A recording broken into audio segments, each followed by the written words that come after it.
Et salut à tous et bienvenue dans cette nouvelle vidéo sur le shell bash. Aujourd'hui, j'aimerais qu'on parle d'un petit sujet, juste clarifier quelque chose par rapport à comment le shell en fait pour trouver nos exécutables.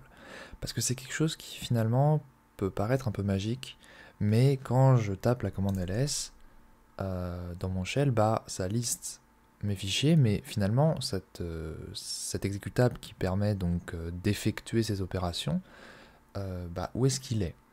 Alors, j'en avais déjà un peu parlé dans les vidéos que j'avais faites il y a un peu plus d'un an, euh, où on pouvait trouver les exécutables. On avait vu notamment qu'ils étaient souvent à la racine, dans /bin, voilà, on a toute une liste d'exécutables, etc. Et on a aussi d'autres endroits sur le système. Mais du coup, la commande ls, hein, je vous le dis, elle est dans usrbin. Bon, on va pas la trouver forcément. Mais si je fais un which ls, voilà, je vais avoir le chemin où je vais pouvoir trouver la commande ls. Mais du coup, la question, c'est comment le shell va faire, comment il va faire pour prendre la décision, quelle décision va-t-il prendre en fait pour trouver cet exécutable. Et déjà, quand est-ce qu'il va décider de le faire et quand est-ce qu'il va décider de ne pas le faire. Et c'est quelque chose de très important parce qu'une fois que vous allez comprendre ça, vous allez être capable de rajouter des exécutables à la main et de faire en sorte que vos propres exécutables soient trouvables par le shell. Et notamment lorsque vous installerez peut-être des packages Python ou Ruby, c'est possible que vous ayez besoin de faire quelques petits ajustements pour que votre shell les trouve. Donc c'est très utile de savoir ça. Alors en fait c'est très simple, j'ai essayé d'imager ça au maximum. Donc en fait, pour comprendre comment ça fonctionne, il faut se dire que y a une variable d'environnement. Alors les variables d'environnement, si vous ne savez pas ce que c'est pas grave, on va juste parler d'une variable en particulier qui s'appelle path. Donc path, ça s'écrit P-A-T-H, ça veut dire chemin en anglais. Cette variable, en fait, elle a un format. Donc là, j'ai présenté un petit exemple ici. En fait, elle a un format, c'est une liste de répertoires qui sont séparés par 2 points. Voilà, donc dollar, j'ai mis dollar devant parce que pour afficher la valeur d'une variable d'environnement dans le shell, on fait souvent echo dollar. Dollar, c'est pour aller chercher la variable d'environnement. Et vous voyez qu'effectivement, j'ai un format similaire, hein, sauf que moi j'ai un peu plus de chemin que dans mon exemple simplifié. Et on voit que tous ces chemins-là qui sont séparés par 2 points, donc 2 points vraiment agis comme un séparateur, sont en fait la liste des chemins tout simplement, où le shell va essayer d'aller chercher dans l'ordre l'exécutable que je lui donne. Donc quand je fais un ls, en réalité, qu'est-ce qui se passe? Eh bien, il va tout simplement, là j'ai l'exemple ici, donc il va prendre le premier chemin qu'il trouve, il va préfixer ls avec ce chemin, donc il va rajouter un slash hein, si jamais il n'y avait pas de slash, et il va essayer d'aller voir s'il trouve cet exécutable, enfin s'il trouve en tout cas dans ce répertoire-là sur le système, s'il trouve un fichier qui est un fichier ou même un répertoire qui existe. Alors évidemment, si c'est un répertoire, il ne pourra pas l'exécuter, et si c'est un fichier, rien ne dit que le fichier est exécutable. Ça peut être un fichier texte qui du coup n'est pas exécutable. Mais en tout cas, ce que va faire le shell, c'est qu'il va essayer d'aller trouver s'il y a une ressource qui est pointée par ce chemin-là. Donc après l'avoir construit en décomposant la variable. Donc c'est très très simple, et en fait une fois qu'il a trouvé, il s'arrête et il essaye de l'exécuter. En fait, ce qu'il fait, c'est qu'il lance un nouveau processus, donc le shell crée un nouveau processus, et ce nouveau processus, c'est la commande en question en fait. C'est comme ça qu'il fait. Et du coup, après, ce nouveau processus, il peut être lancé correctement, ou alors peut y avoir une erreur, comme j'ai dit, qui peut être liée au fait qu'on puisse pas l'exécuter, ou quelque chose comme ça, ou qu'on n'ait pas les droits, ou enfin, il y a plein de raisons possibles. Mais ce qu'il faut bien comprendre, c'est qu'une fois qu'il trouve quelque chose, il va essayer de l'exécuter. Donc il va pas, si jamais il y a une erreur d'exécution, il va pas passer au prochain. Il va juste s'arrêter au premier où il trouve quelque chose de valide, en tout cas qu'il peut essayer d'exécuter. Et donc si on imagine que ls, ls n'est pas dans usr local bin, du coup il va passer au second, et il va faire ça jusqu'à ce qu'il trouve un chemin qui match.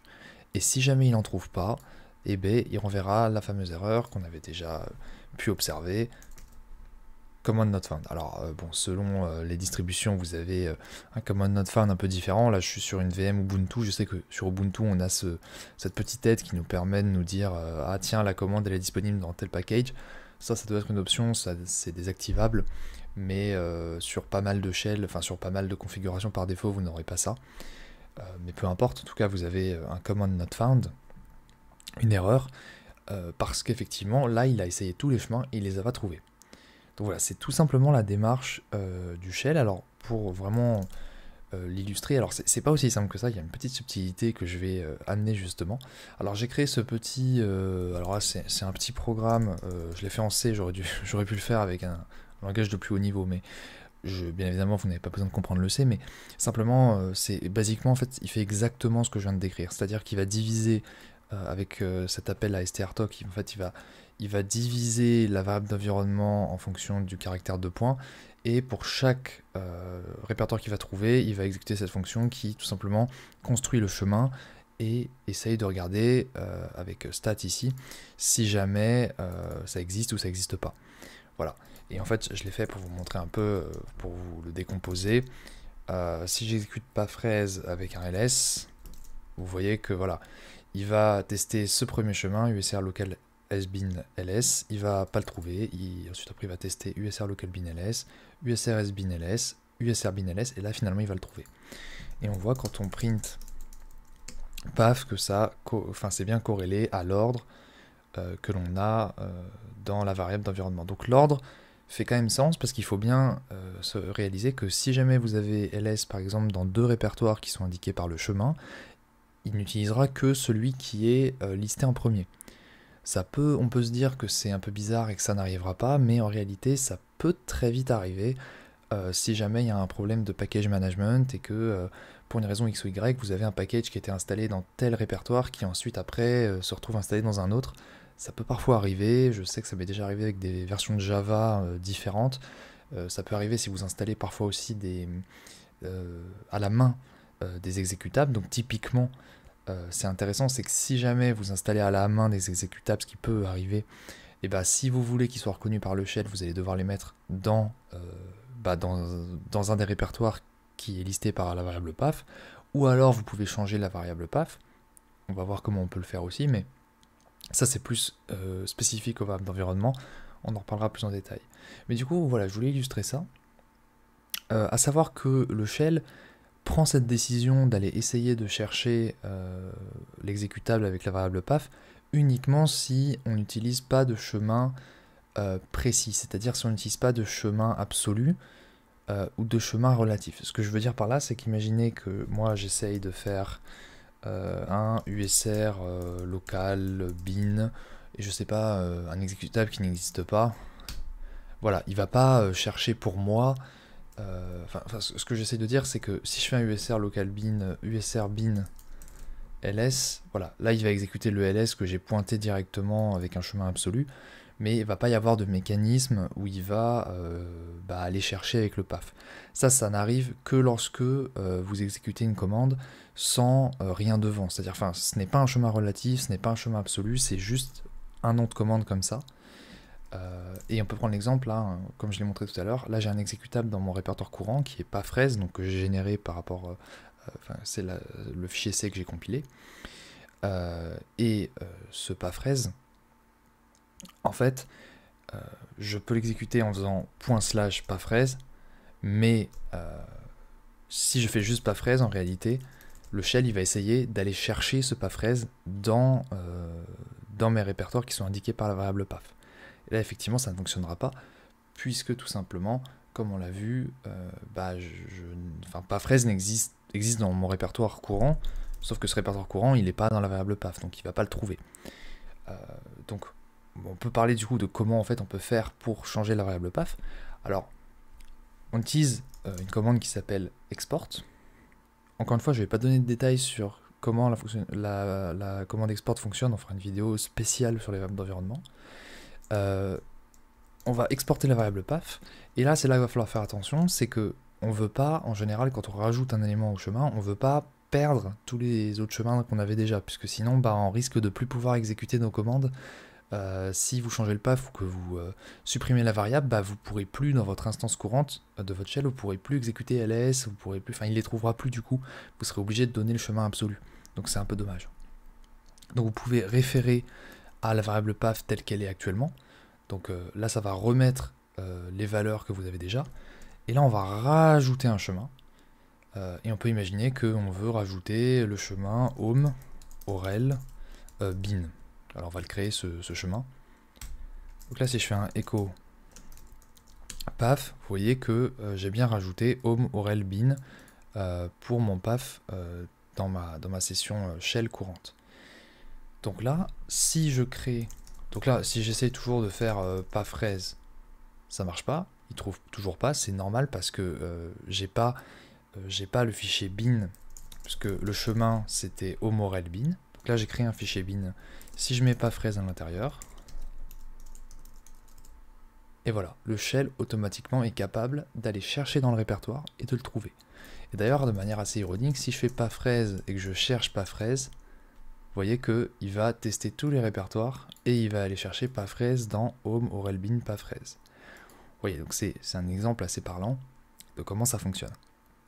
Donc voilà, souvent en fait, vous pouvez, par exemple, je sais que quand on installe des packages Python, généralement Python, il installe ça dans un répertoire, c'est .local bin, je crois. Du coup, généralement, vous avez besoin de l'ajouter à votre variable path si c'est pas le cas. Et du coup, souvent, c'est quelque chose que l'on a tendance à faire pour pas mal d'usages. Donc si vous voulez créer vos propres exécutables et les mettre à un endroit spécifique sur votre système, vous pouvez. Alors juste un petit conseil, c'est qu'effectivement on a tendance par convention à mettre les exécutables qu'on a nous-mêmes, on va dire, installés.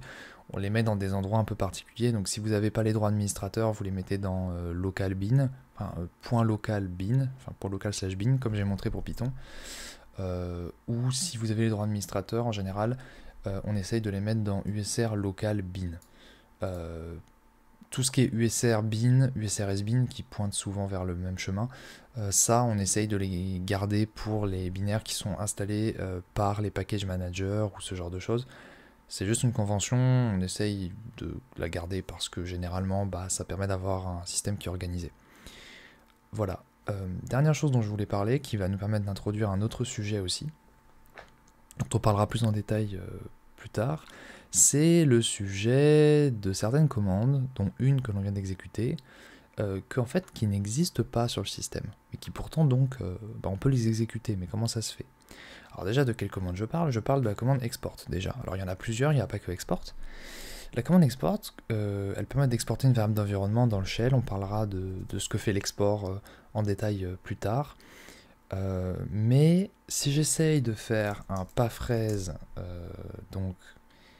de export, on remarquera que je ne peux pas trouver export. Export n'existe nulle part. Et pourtant, si je fais un export, par défaut, export va me lister la liste des variables d'environnement dans l'ordre alphabétique. En fait, export il fonctionne, export fait quelque chose. Mais alors du coup, pourquoi en fait? Et comment? La réponse est simple, c'est qu'en fait, un shell, tous les shells ont ce mode de fonctionnement là. Il faut comprendre que quand vous exécutez votre shell, c'est un programme. Là, quand je fais ls, toute cette logique dont je vous ai parlé, et même quand je vous parlais un peu de cet exécutable en C, il faut comprendre que c'est ce genre de code en fait qui a été compilé pour créer votre shell, pour créer bash. Et donc, lorsque vous avez ce code, il peut y avoir des fonctionnalités du shell qui sont directement implémentées à l'intérieur. C'est ce qu'on appelle des built-in, c'est-à-dire qui sont construits à l'intérieur du shell lui-même, et c'est des fonctionnalités qui sont tellement propres au shell dans son fonctionnement qu'elles ne peuvent pas être dissociées du shell, c'est-à-dire qu'elles ne peuvent pas être dans un exécutable séparé, elles doivent être au sein même du code qui constitue le shell. Et export en fait partie. Il y a d'autres fonctions, il y a d'autres commandes qui en font partie, comme par exemple, en général, echo, qui permet d'imprimer quelque chose à l'écran. Alors c'est pour des questions d'optimisation, c'est parce que echo est tellement basique, je crois que du coup il vaut mieux simplement pouvoir exécuter directement du code plutôt que d'aller exécuter un nouveau processus pour juste faire quelque chose d'aussi simple. Mais bon, en tout cas, voilà. Il y a pas mal de commandes qui sont concernées. Si vous voulez vérifier si telle ou telle commande est un built-in ou est un exécutable pur, on va dire, vous pouvez utiliser la commande type en général. Donc type echo, voilà, echo is a shell built-in. Type ls, bon voilà, on voit que j'ai un alias sur ls-color, mais ça peu importe. Et ça permet juste de vérifier si c'est un built-in ou pas. Et donc juste ce qu'il faut retenir, c'est que les built-in, du coup, ont ce statut particulier qui fait que c'est directement exécuté par le shell sans aller chercher dans des répertoires ailleurs sur le système. Donc c'est pour ça que vous ne les trouverez jamais. Alors, exception faite de certaines commandes qui sont disponibles en général en tant qu'exécutable séparé et en tant que built-in. Mais c'est pas les mêmes commandes en fait. Alors je sais pas si on va pouvoir voir la différence ici, mais si je fais un echo-h pour... alors non, echo-h -l peut-être, non même pas. Alors je crois que c'est intéressant parce que justement le echo de base, si je dis pas de bêtises, on va vérifier ça. Je crois que je vais pas avoir moyen de le vérifier. Mais en fait vous voyez, là c'est vraiment un echo très simple sur cette version là, mais vous voyez par exemple, j'ai un echo qui se trouve dans bin echo. Si je fais un passphrase echo, vous allez voir que je vais le trouver. Il existe dans usr bin echo, mais je peux l'exécuter aussi. En fait, quand je l'exécute comme ça, on pourrait se dire qu'il fait la recherche et qu'après il exécute usr bin echo, mais en réalité non. Il utilise le built-in. Il utilise toujours le built-in s'il peut utiliser le built-in. Donc, on peut le vérifier avec type echo, comme je l'ai fait tout à l'heure.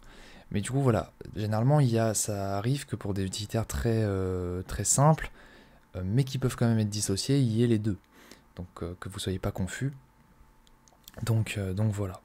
Bon, je vais pas m'étendre trop là-dessus, ça sert un peu à rien de trop rentrer dans le détail. On parlera de tous ces built-in et surtout des built-in un peu particuliers dans les prochaines vidéos.